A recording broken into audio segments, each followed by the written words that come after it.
Okay, hi YouTube. Right, I've been posting video clips a lot more, and it's sort of like in a jumble. I've sort of been telling stories from recent times backwards, when really I should have started at the beginning. Reason I didn't do that, I thought about certain things that I thought about posting. Oh, I can't post that. I'll get in bother, and so people will think they'll think bad of me, they won't believe me, all that sort of thing. But I think one other thing as well, I've noticed on YouTube, a lot of these auditing, there's all these auditing UK, auditing Britain, basically expose videos, people going around with camcorders following the police and the authorities, trying to show corruption and dodginess.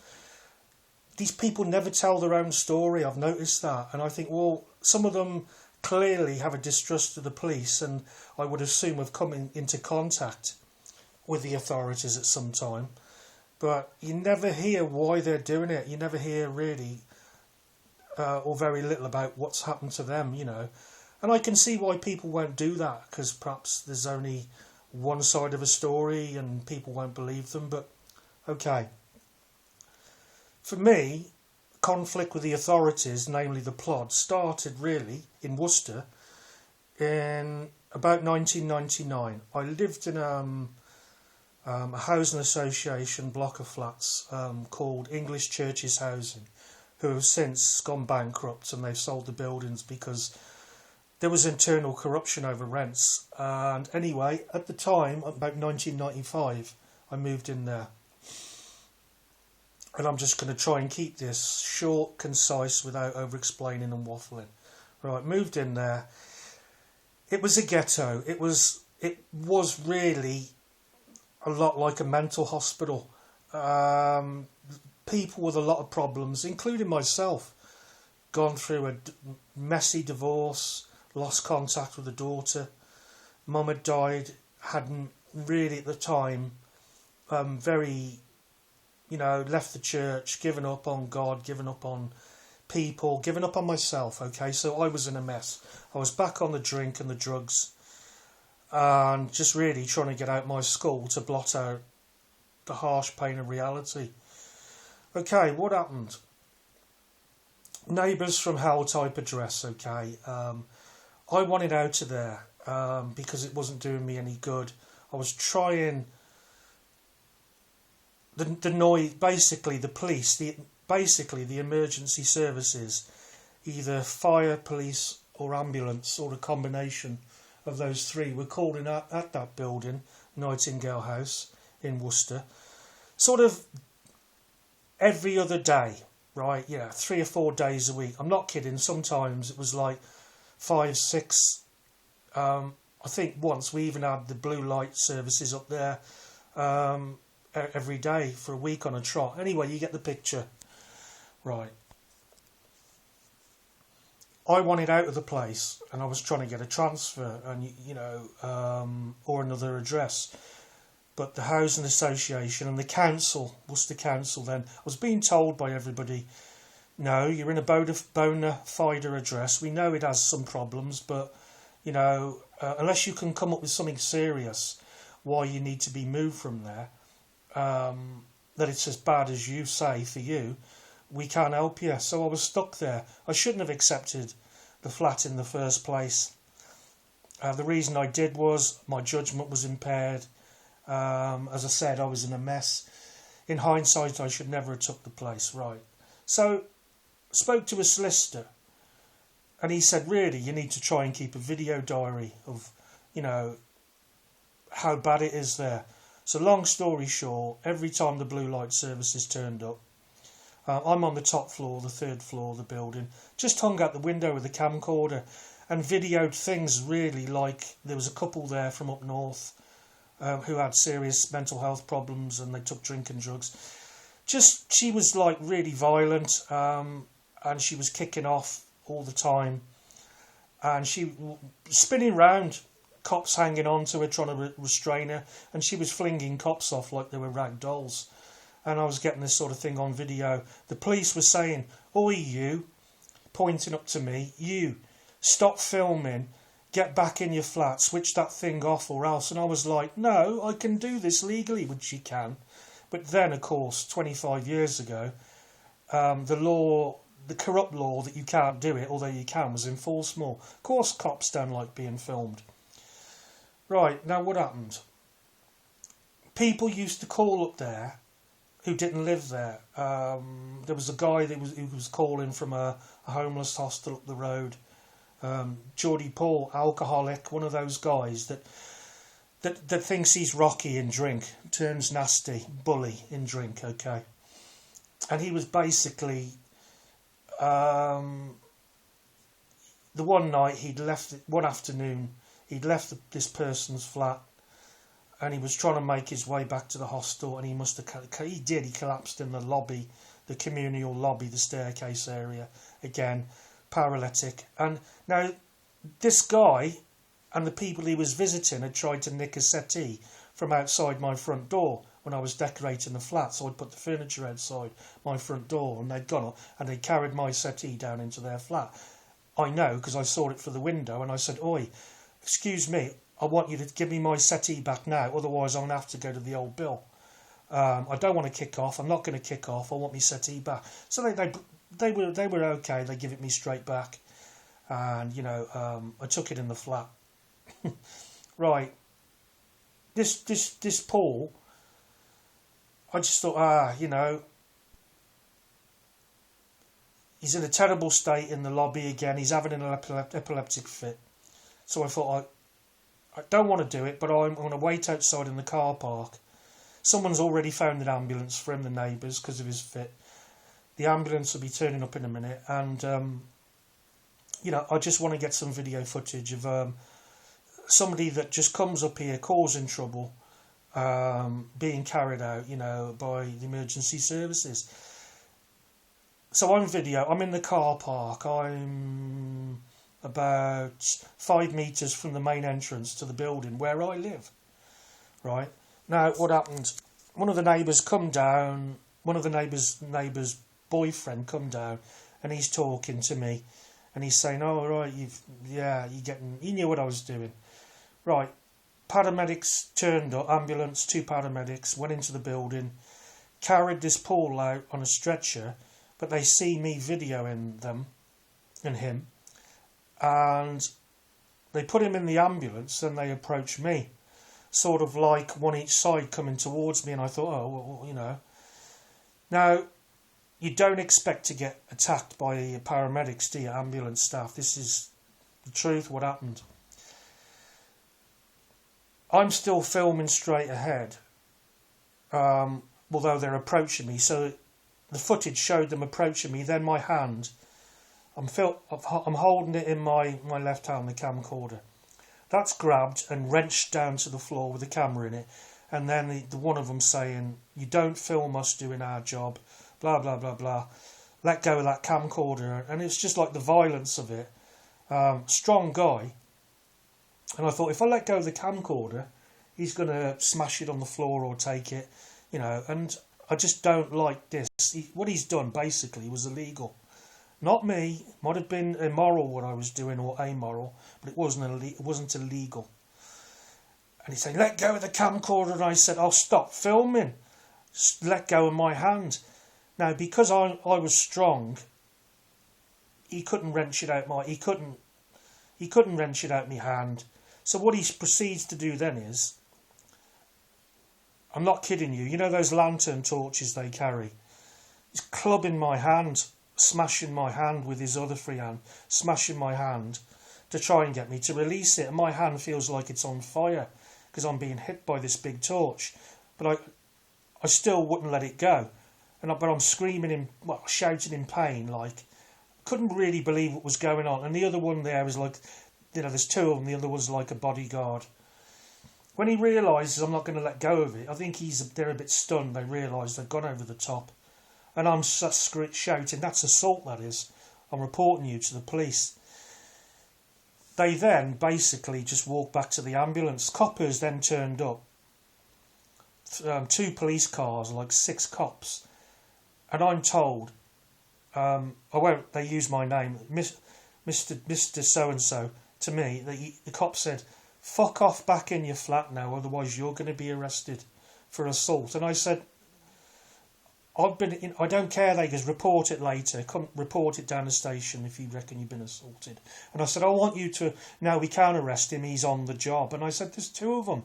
The one that hit me with the torch, I want him arrested now.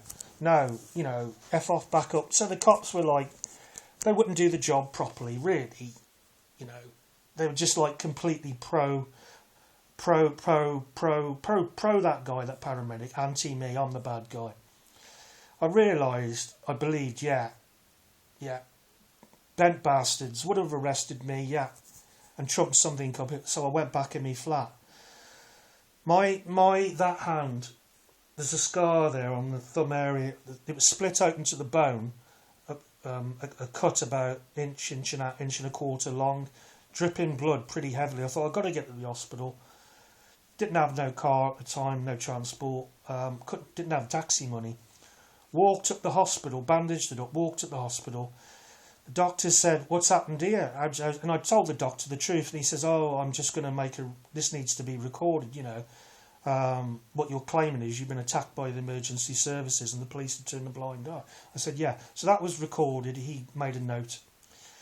They stitched it, steri strips. They stripped like stitches. They stitched it up. Sent me home. So I'm walking back down to the police to my flat, and about halfway down, I had a mobile phone then, and I phoned the police up, and I said, "Is that Worcester Police?" Yeah. And I said, "You're all a bunch of bent bastards, and you're going to burn in hell, you corrupt cunts." Just really angry, and they just cut me off. Got home, phoned ambulance headquarters, and reported an assault to ambulance headquarters, which used to be in Worcester. And they said, "We're going to get one of the main guys out to you, to do an internal inquiry." They said, "Try and report it at the police station tomorrow morning, like the police have told you to do." So I went down the police station the next morning, and I'm at the front counter with the same guy that would witness the attack on me, who was behind me, neighbour's boyfriend. And they did say, "If you don't go now, Sergeant, come out. If you don't go now, I'm going to arrest you and put you in the cells for behaviour likely to cause a breach of the peace." Abuse again, yet for the billionth time, of course, since it's been introduced of Section 43, behaviour like just abuse. They just use it, don't they? Like sometimes like the Nazis abuse, really, the Nazis introducing all these laws that they could basically do what they want. Okay, so ambulance headquarters, Pete Crocker, his name was, come out, took a full statement, viewed the footage. What happened was, when I was being clubbed with a lantern torch by the paramedic, it was hitting me hand and my thumb on the record button on off. It must have switched it off and switched it back on again. So there was a brief break in the footage, but it basically got most of the attack, and then when they walked off. So it had been switched on and off momentarily for like a second or two. Right. What happened was the two paramedics, because they're both like involved, aren't they, in the attack on me, they were suspended from duty pending the outcome of an internal inquiry. They went, what I would say, crying, complaining to the Worcester Evening News, the local paper, that what they told the newspaper, it was all anonymous, front page news 2 days later or something, and it read, "Two paramedics in Worcester attending address to a sick man were attacked by a person who's not being named," and then it was reported that they'd attacked him, but they were defending themselves against this lunatic, and they're innocent and they've been suspended from duty. So to try and save their own neck, they were lying, and they'd gone crying to the newspaper with this bullshit false sob story. Of course, then I had a visit off the police. They said, "Well, can you come down the station? If you don't, we're going to have to arrest you. There's been an allegation that I've attacked paramedics first," which obviously was bullshit. I said, "I'm not coming down." I said, "I want to get a solicitor." they said, you got like 24 hours to come down with a brief, otherwise we're going to arrest. I goes, all right, I'll get us. So I contacted somebody, and I went down. I met the solicitor there. It was it voluntary interview under caution, and it was like such a farce. What happened was, they went through the official. It was taped, and my solicitor said at the end, you were aware that my client has alleged that he was attacked, not the other way round. And they said, yeah, aware of that. We'll take his statement afterwards. So they were then forced, because the paramedics had gone crying to them as well, with perjury, lying to the police, making up false allegations. So, yeah, my statement, which was true, was taken then. And then when the tape switched off, there's the obligatory few words spoken. And the cops said, look, off the record, we're aware, Mr. Solicitor and Mr. Me, that, yeah, you didn't attack them first, but it's the way the cookie crumbles, they made this allegation, so we've got to look into. And what'll happen is nothing will come of either of the allegations that they've attacked me, or vice versa. Their false allegation that I'd attacked them. The CPS won't do anything. It'll just, nothing will come of any of it. And my solicitor said, yeah, as I would imagine. And I said, yeah, the same. I agree, as I would imagine. What happened? It dragged on the investigation. I eventually had a letter from, which I've still got, from ambulance headquarters, dated 2001. It dragged on for about a year, and it said, sorry, there's been an internal investigation, we've completed it. The one that hit you with the torch, Mr. Price, it's been found that we believe he attacked you, and he acted out of his, what he shouldn't have done, his jurisdiction and his job. He's on a written warning, a final written warning. Sorry, we're sorry about what happened. And that was it. So I got a letter of apology. Unfortunately, and I will, I do regret this. Oh, that was it. No, let's get it right. Right. I didn't get that letter until after I'd seen them in town. What it was, Crocker kept saying, the investigating officer, it was dragging on. So I was phoning him up, saying, where's my letter of apology? You reckon that, I was attacked innocently, but you've got to wait for the final outcome of the inquiry. Yeah, we've sent you a letter of apology out. I said, I haven't had it. Okay, we'll send it recorded delivery this time. Well, I never got it. I never got anything, and that's the truth. So I'm getting, just feeling fobbed off, mugged off, bullshitted. Because I thought once they get a letter of apology, they might be concerned that I'll go to the media, of which I had been to the media straight away when I was attacked. I'd approached the BBC, and they said they wanted to run a story, even to make national news, that what had happened, but they weren't getting back to me.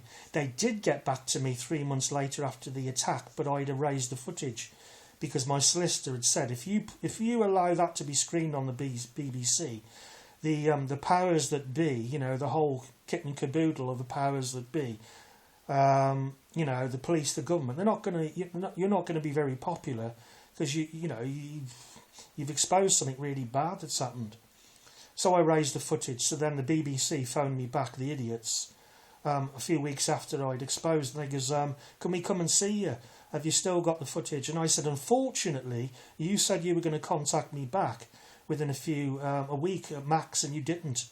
And I told them the truth. They go, oh, it's really sorry. It's a shame you've erased it. And I said, well, you shouldn't have messed me about.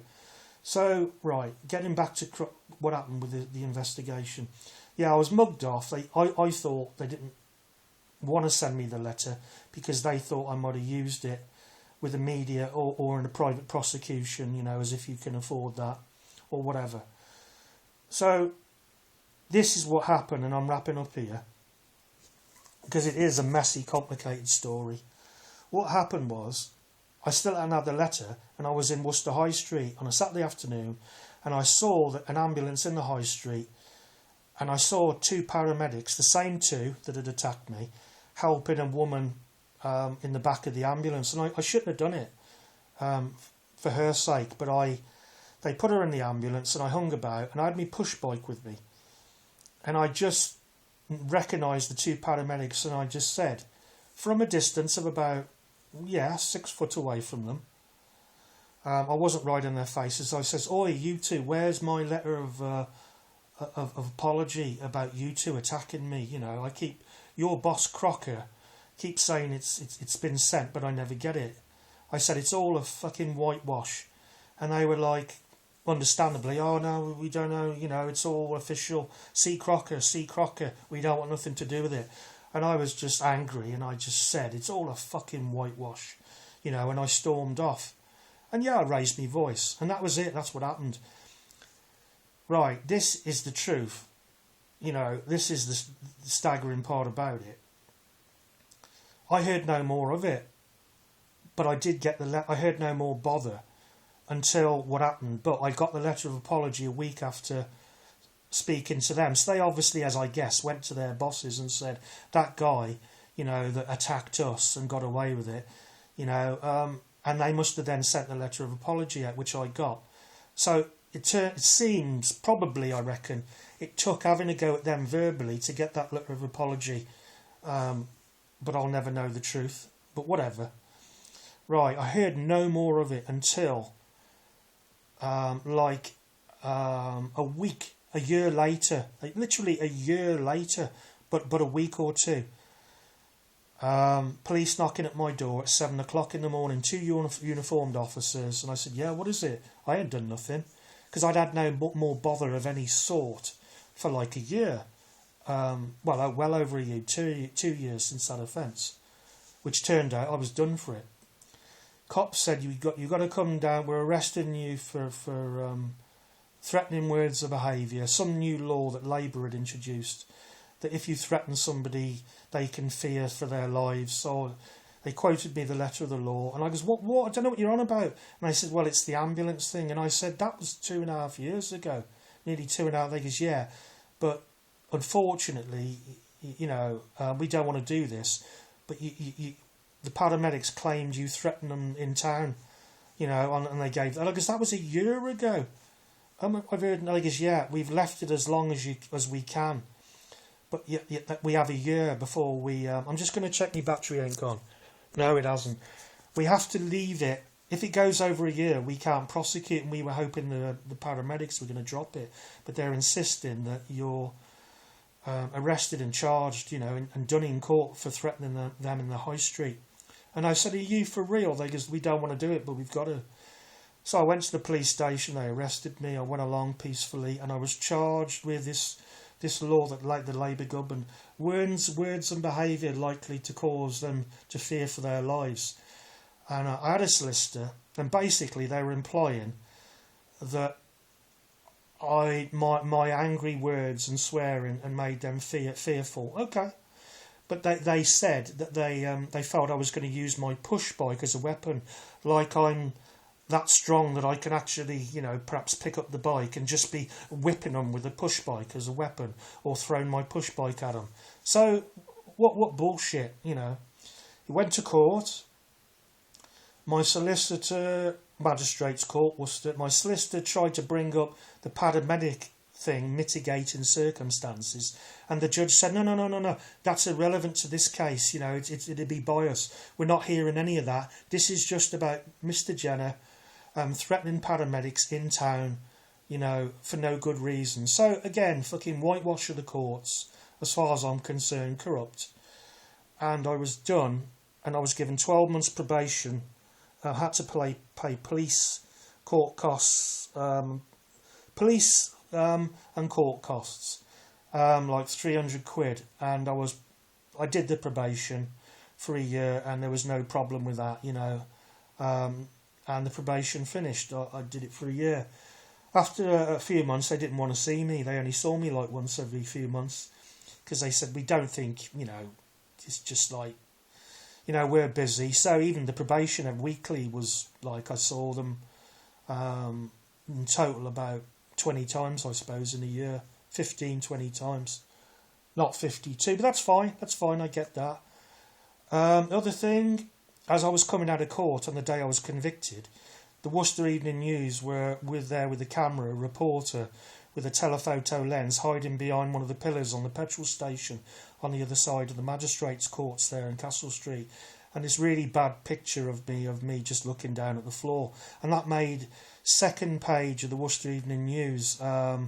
So the bullshit story a year before had made first page with all anonymous everybody and no picture, but then I was stitched up. So there's more to come of stories where this escalated, because I basically gave up on, then I knew personally that the authorities, speaking loosely, generally can be quite corrupt, the courts and the police, because I'd had personal experience of it. So there'll be more stories to come, about 2 or 3, up until what I've already posted over the past 25 years, and where I'm like, yeah, okay, this isn't just about me, this is about other people getting stitched up and the underdog being, basically ground into the ground by heartless, corrupt authorities. So, yeah, okay, those of you, which I think are very few that have bothered to listen to, the old Bill would have listened to this to the end to see if they can have anything they can, any threats or made against them, which, no, and like I said, there's still good cops out there. And the courts and the police and the justice system still are not completely corrupt.